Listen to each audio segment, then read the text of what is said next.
Hello दोस्तों, चलिए शुरू करते हैं क्लास 10 चैप्टर 4 एक्सरसाइज 4.1 का क्वेश्चन नंबर सेकंड का थर्ड और फोर्थ पार्ट देखते हैं इस वीडियो में क्या है।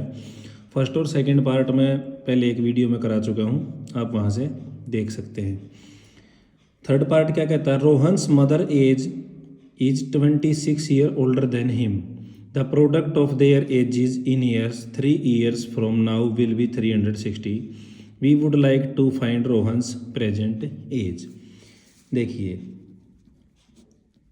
सबसे पहले तो इसमें मदर की एज का कनेक्शन दिया है रोहन की एज के साथ, तो हम क्या मानेंगे, रोहन की एज। लेट प्रेजेंट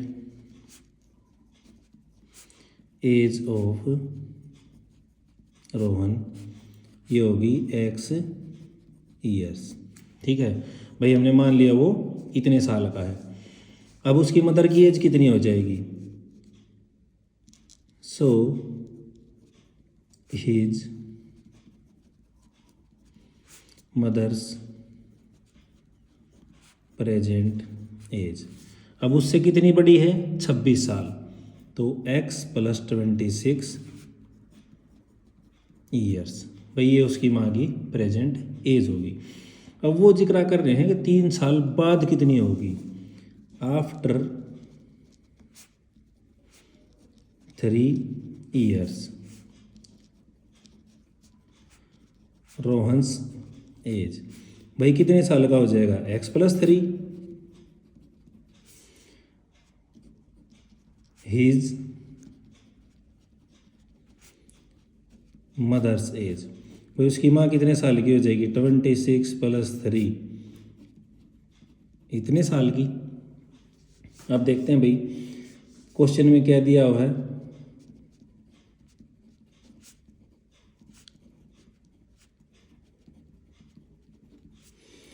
कि उनकी जो 3 साल बाद एज होगी ना, उसका प्रोडक्ट, तो 3 साल बाद इसकी एज कितनी है, x + 3, और ये कितना हो जाएगा, x + 29 कितना दिया है भाई, 360।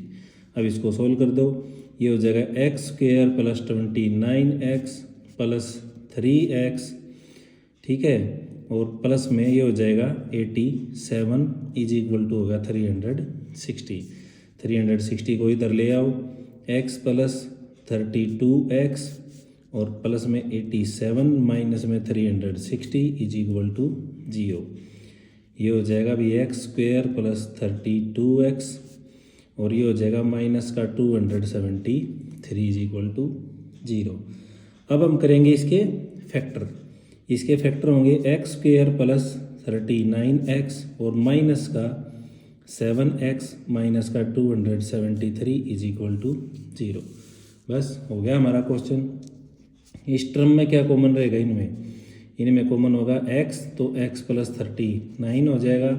यहाँ माइनस का 7 बाहर निकाल लेंगे तो इधर हो जाएगा x + 39 = 0।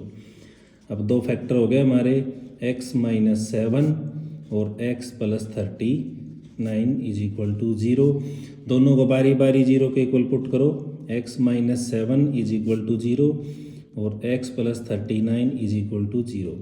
यहाँ से x की वैल्यू आएगी 7 और यहाँ से x की वैल्यू आएगी -39।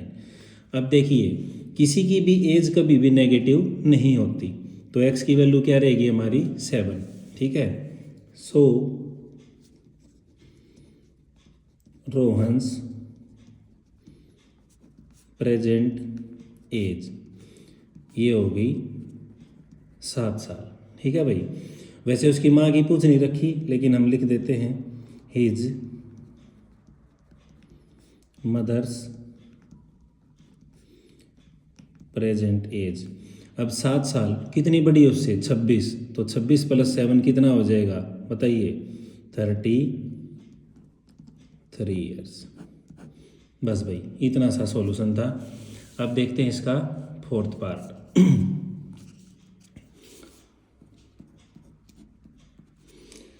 देखिए भाई, फोर्थ पार्ट के लिए ना एक फार्मूला होता है, ये जो है ना बहुत ही इंपॉर्टेंट क्वेश्चन है। टाइम = डिस्टेंस बाय में स्पीड। ठीक है, आप कंपटीशन एग्ज़ाम की तैयारी करोगे तब भी वहाँ भी ये चीज़ें काम आएंगी। ठीक है, तो क्या देखा, train travels a distance of 480 kilometre at a uniform speed if the speed had been 8 kilometre per hour less than it would have taken 3 hours more to cover the same distance. We need to find the speed of train. अब देखिए क्या कहता है, distance तो होगी 480 kilometre और speed जो है ना अगर 8 किलोमीटर कम होती पर आवर, देखिए पहले स्पीड हम मान लेंगे फिर 8 किलोमीटर कम कर देंगे उसमें से, तो टाइम कितना लगेगा, 3 घंटे ज़्यादा। ठीक है, तो लिखते हैं भाई सबसे पहले तो डिस्टेंस, ये हमें दी है 480 किलोमीटर। अब मानते हैं speed, let the speed of train, ये हम मान लेते हैं x किलोमीटर पर आवर। ठीक है, तो टाइम कितना लगेगा, अब टाइम क्या होता है, डिस्टेंस बाय में स्पीड, तो ये होगी डिस्टेंस और स्पीड कितनी थी x। ठीक है, इतने हावर्स लगेंगे। अब क्या होता है, स्पीड जो है ना 8 किलोमीटर पर आवर कम दी गई है। Now decreased speed of train x -8 kilometre per our. ठीक है, अब टाइम कितना लगेगा, वही डिस्टेंस बाय स्पीड, तो 480 बाय में x -8 इतने हावर्स लगेंगे। अब आता है भाई हमारा क्वेश्चन क्या कहता है, क्वेश्चन कहता है कि जो बाद में हमारा टाइम लगता है जब स्पीड हमारी कम होती है वो 3 घंटे ज़्यादा लगता है। ठीक है, तो हम बाद वाले टाइम में से अगर पहले वाला टाइम घटा दें तो हमारा डिफरेंस नहीं आ जाएगा। बस इसको सोल्व कर दो, यहाँ हमारा एलसीएम क्या होगा, x -8 इंटू एक्स और इज इक्वल टू ये होगा 3, इससे क्रॉस करेंगे तो ये हो जाएगा 480x और माइनस में ये हो जाएगा 480 इंटू एक्स -8। ठीक है, अब इसको सोल्व करो भाई, 480x माइनस 480x और माइनस में इसकी मल्टीप्लाई करो 80, 8 8 द 64 और 8 4 द 32 और 6 38, इसकी प्रोडक्ट कर दो भाई, x² minus 8x is equal to ये हो गया 3। देखो इससे तो क्रॉस हो गया, इसको दूसरी तरफ ले जाओ, बाय में 1 करो, क्रॉस मल्टीप्लाई, अच्छा ये प्लस हो जाएगा भाई, माइनस माइनस ना प्लस हो जाएगा ये। ठीक है, माइनस का 480 है और माइनस का 8 है तो ये कितना आएगा प्लस, तो ये हो गया 3840 is equal to 3 into x² minus 8x। 4 8 12 थी मैं भी, ये देखिए 3 से क्रॉस हो जाएगा। ठीक है, तो x² माइनस 8x को इसी तरफ रखो और इसके बाय में चला जाएगा 3, तो ये क्रॉस होके आएगा 1280।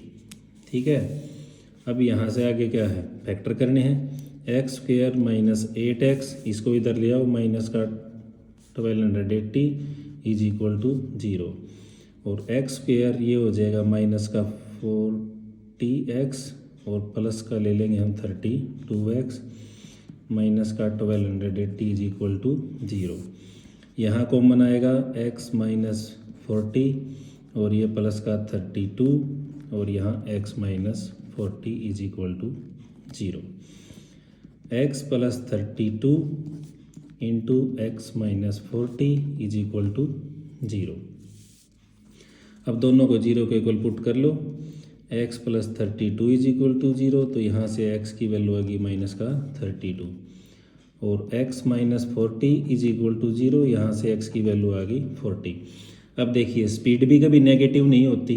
ठीक है, तो ट्रेन की स्पीड क्या आएगी हमारी 40 किलोमीटर पर आवर। ठीक है, तो स्पीड ऑफ ट्रेन ये आएगी 40 किलोमीटर बराबर। बस इतना सा सॉल्यूशन था। और भाई मोस्ट इम्पोर्टेंट क्वेश्चन है ये, जब आप कभी कंपटीशन एग्ज़ाम की तैयारी करोगे ना, वहाँ भी आपको ये टाइम, डिस्टेंस, स्पीड, ये सब चीज़ें पढ़ने को मिलेंगी। तो इस क्वेश्चन को जो है ना मोस्ट इम्पोर्टेंट समझ के ही करना, ठीक है। कोई प्रॉब्लम लगती है तो मेरे पास कमेंट बॉक्स में कमेंट करिए, मेरा नंबर भी है, व्हाट्सअप कीजिए, मैं आपको सॉल्यूशन प्रोवाइड करवाने की पूरी कोशिश करूँगा जल्द से जल्द। तब तक के लिए दोस्तों, आपका अपना चैनल है, चैनल को लाइक करिए, शेयर करिए, सब्सक्राइब कीजिए। थैंक यू दोस्तों।